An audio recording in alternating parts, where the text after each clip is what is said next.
Thank you, sir, and good afternoon, everyone. Boy, I tell you, I don't know about you, but I really feel good that we have had a great day. Have we not?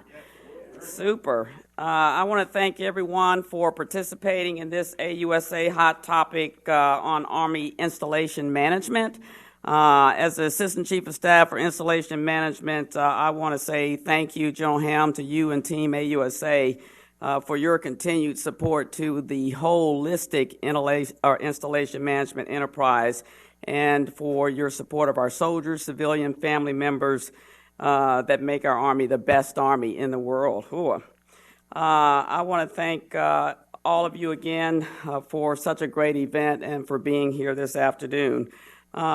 Secretary Beeler started us off with his opening remarks, got us off on a good start, and to all of the distinguished panel members from all three of the panels today, we really appreciate their participation and bringing their expertise to help move the installation management enterprise forward as we protect, train, mobilize, project, sustain, and operate the force. We know that our Army Secretary, as well as our Chief of Staff of the Army, is laser focused on our Army priorities of readiness, modernization, reform, with the ever-present need of caring for our soldiers and our family members. I think that each of our panels today did a great job of describing how our installations fit into these priorities, and we are looking forward to the continued dialogue. Without a doubt, it's truly exciting to actively engage, participate, and to see our installations modernized in the years ahead. So just in the way of review, I just wanted to quickly go over some keynotes to amplify some points that were made in each of our three panels starting this morning.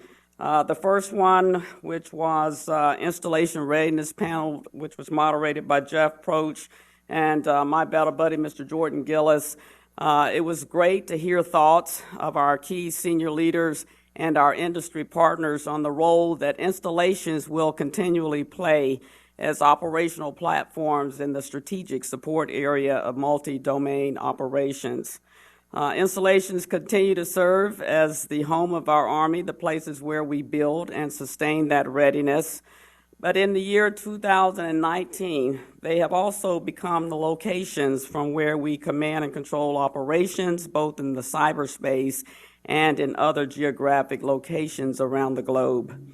I think what I was struck most with from this panel is how installation readiness is a total Army effort, now more so than ever before. And someone said it best, together everyone achieves more. It's going to take a team effort. So as we collectively conduct installation operations in the strategic support operational area, we must have the synergy, communication, coordination, and collaboration, as well as unity of effort inside our Army. You heard the steps that the Army has taken to improve and make improvements in these very vital and key areas. In addition to a total Army effort, installation readiness and operations in the 21st century is truly a whole-of-nation effort. The local and regional communities that support our installations are also part of the strategic support area that we heard talk about, and it really bodes the fact that we must be more interconnected now more than ever. Brad Becker mentioned the partnership and collaboration with folks outside the gates, with our industry partners, to include participation in our installation planning boards, and that being a critical ingredient to sustaining installation readiness.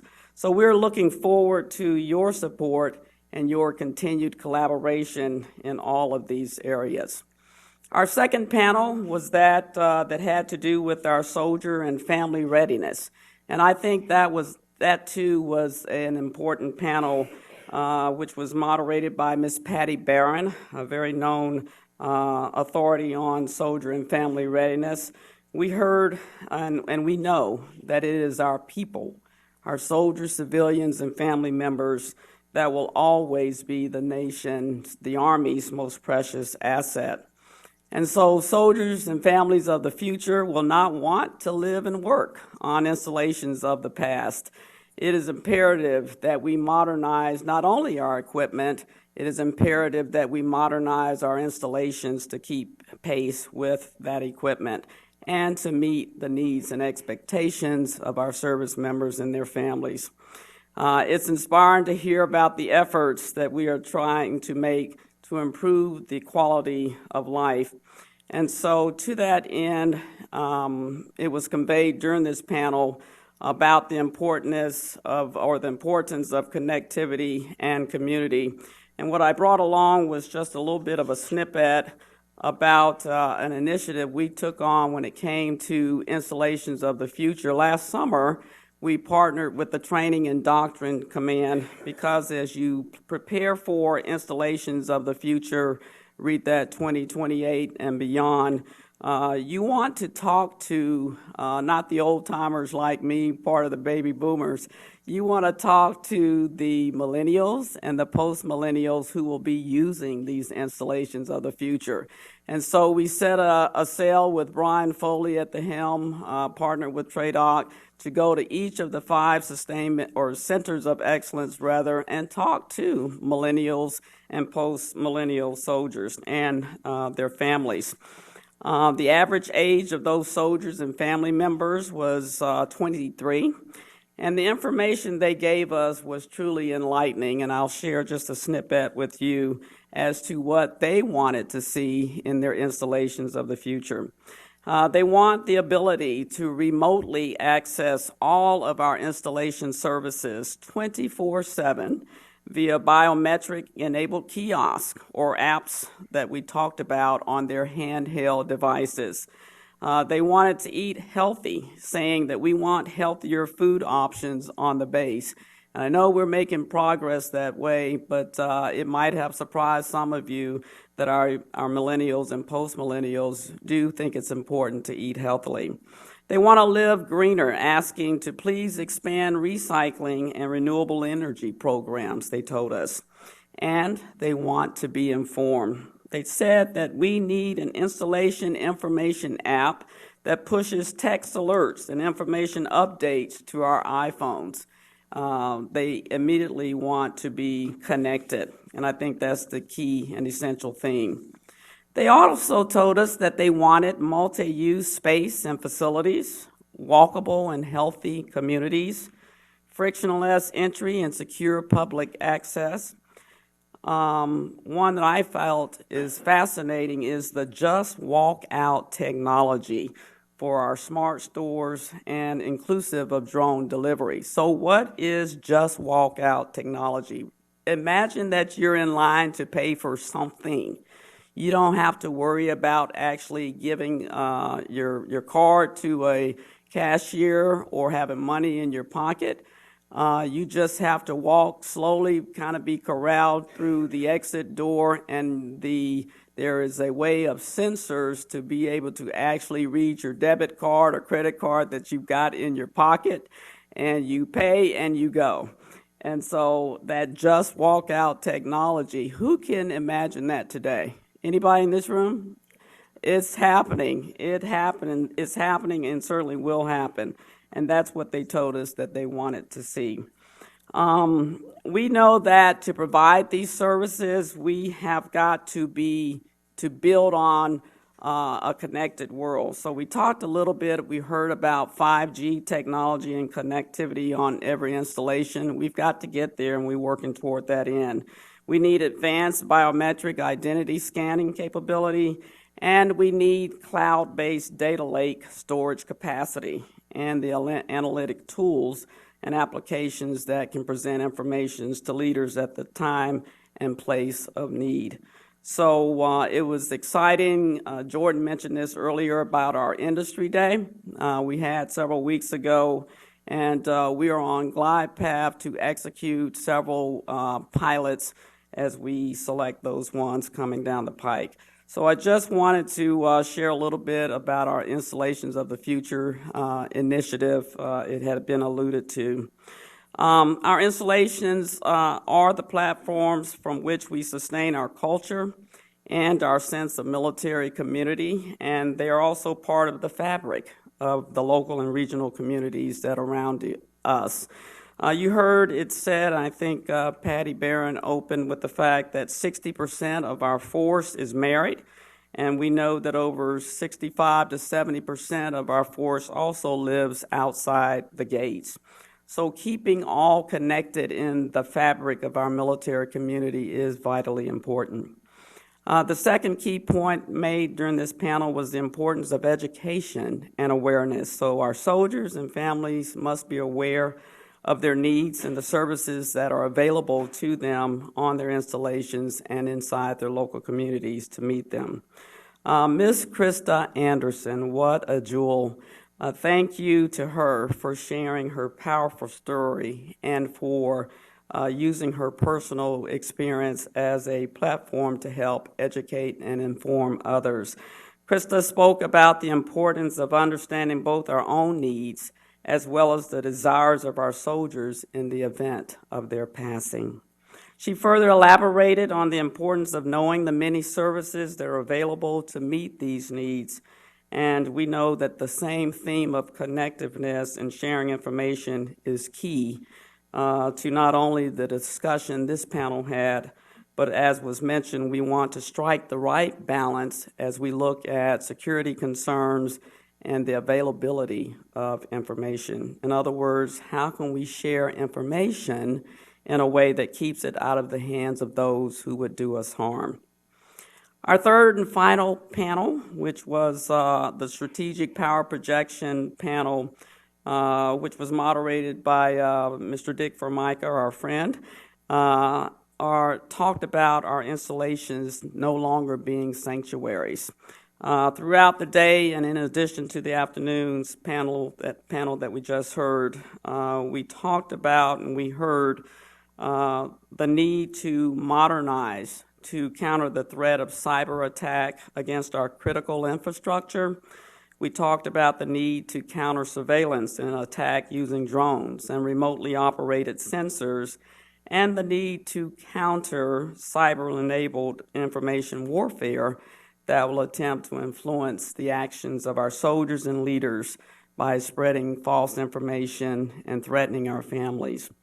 All of this happening in a contested deployment operational environment. But we were very fortunate, as with the other two panels, we had a third panel group that were certainly the right group of leaders to talk to as they shared very, very insightful information. I think you all will agree with that.